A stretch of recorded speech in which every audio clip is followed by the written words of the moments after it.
কারণ সরকারে ডায়মন্ড হারবারের মাননীয় সাংসদের কোনো ভূমিকা নেই। সরকারে মমতা ব্যানার্জি ডায়মন্ড হারবারের সাংসদকে ঢুকতে দেন বলে আমার মনে হয় না। এসব কথা রাজনৈতিক বাজার গরম করার জন্যই তিনি বলছেন, জনগণকে বিভ্রান্ত করার জন্য বলছেন। আমি উল্টে তৃণমূল কংগ্রেসের সেকেন্ড ইন কমান্ডকে বলবো, বিহার, উড়িষ্যা, ঝাড়খণ্ড আমাদের প্রতিবেশী, সেখানে পেট্রোল ডিজেলের যে দাম, সেই দামটা বাংলায় করুন, 10-12 টাকা করে কমে যাবে। অভিষেক বন্দ্যোপাধ্যায় কাজটা আগে করুন। এবং রাজস্থানের ভজনলাল শর্মার সরকার, দিল্লির রেখা গুপ্ত সরকার যদি 500 টাকা করে গ্যাস দিতে পারে, তাহলে তৃণমূল কংগ্রেসেরও উচিত পশ্চিমবঙ্গে 500 টাকা করে গ্যাস দেওয়া। অভিষেক বন্দ্যোপাধ্যায় বলছেন যে বিজেপি এ রাজ্যে দাঙ্গা লাগানোর চেষ্টা করছে। অভিষেক বন্দ্যোপাধ্যায় বলছেন বিজেপি দাঙ্গা লাগানোর চেষ্টা করছে এ রাজ্যে। বিজেপি দাঙ্গা লাগায় না, বিজেপি দাঙ্গা থামায়। আর আপনারা মুসলিমদের একটা অংশকে মৌলবাদী, জঙ্গিবাদী তৈরি করার চেষ্টা করেন। এবং আমি আমার এই পূর্ণ মোবাইলে রয়ে গেছে, লোকসভা ভোটে 2024-এ, 2021-এ আপনারা দেখেছিলেন আবু তাহের খান মসজিদের মধ্যে দাঁড়িয়ে বলেছিল এটা আমাদের অস্তিত্বের লড়াই। গতকাল রঘুনাথগঞ্জের তৃণমূল প্রার্থী আখরুজ্জামান সাহেব বলেছেন যে আপনারা যদি মুসলমানরা তৃণমূলকে ভোট না দেন, তাহলে মুসলমানদেরকে বিজেপি তাড়িয়ে দেবে। এই সাম্প্রদায়িক উস্কানি রাজনীতিটা তৃণমূল কংগ্রেস করে, ভারতীয় জনতা পার্টি করার দরকার হয় না। বিশ্ব নবী দিবসের মিছিল বেরোয়, কোনো হিন্দু কিন্তু খারাপ কথাও বলে না, একটা পাথরের বা ইটের টুকরোও ছড়ে না। কিন্তু রামনবমীর মিছিলে আপনারা আক্রমণ করান কোনো একটা বিশেষ ক্যাটাগরির, আমি সম্প্রদায় বলবো না, কিছু গুন্ডাদের দিয়ে। গতকাল বাসন্তীর ছবি আপনারা দেখেছেন, তাতে আজকে নন্দীগ্রামে 8 বছর পরে রামনবমীর মিছিল হলো টেঙ্গুয়া থেকে জানকীনাথ মন্দির।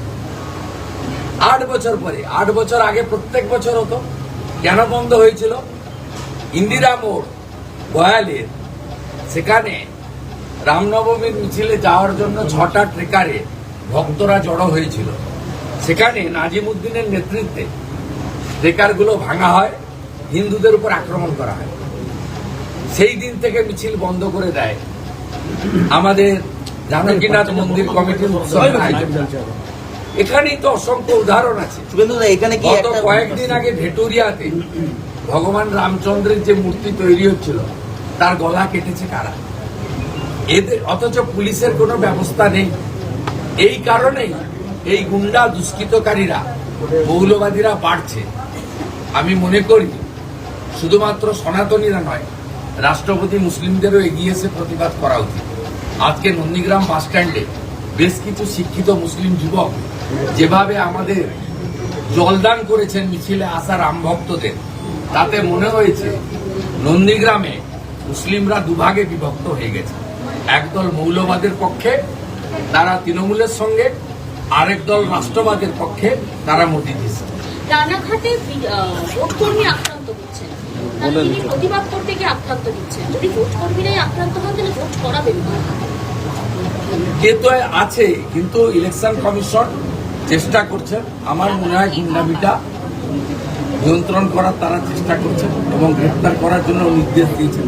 যেমন গতকাল বাসন্তীর ঘটনায় আমি জেনেছি 7 জনকে অ্যারেস্ট করা। এই ব্যবস্থাগুলো নেওয়া উচিত। এর মধ্য দিয়ে জঙ্গলরাজ শেষ হবে। একটা সময় উত্তরপ্রদেশ, বিহারেও এইরকম ঘটনা ঘটতো। মানুষই পারে।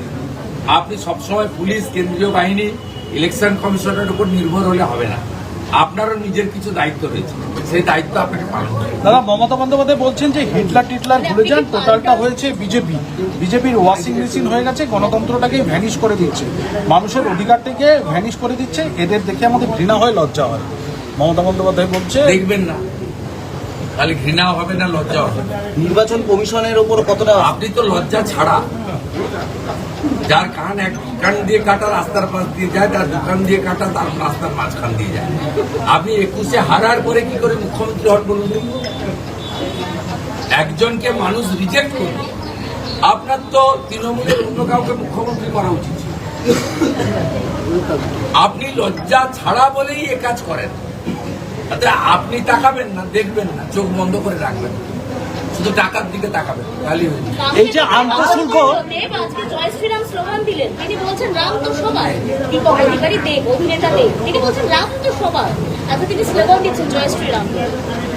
ভালো, আমরা তো বলি সব হিন্দু এক, হিন্দু ঐক্য গড়ে তুলুন, রামনবমী পালন করুন। নির্বাচন কমিশনের উপর ভরসা কিন্তু কতটা? যারা মহাকুম্ভকে মৃত্যুকুম্ভ বলে, হিন্দু ধর্মকে গন্ধা ধর্ম বলে, রাম মন্দির তৈরির দিন মিছিল বের করে, তারা আর যাই হোক প্রকৃত হিন্দু হতে পারে না।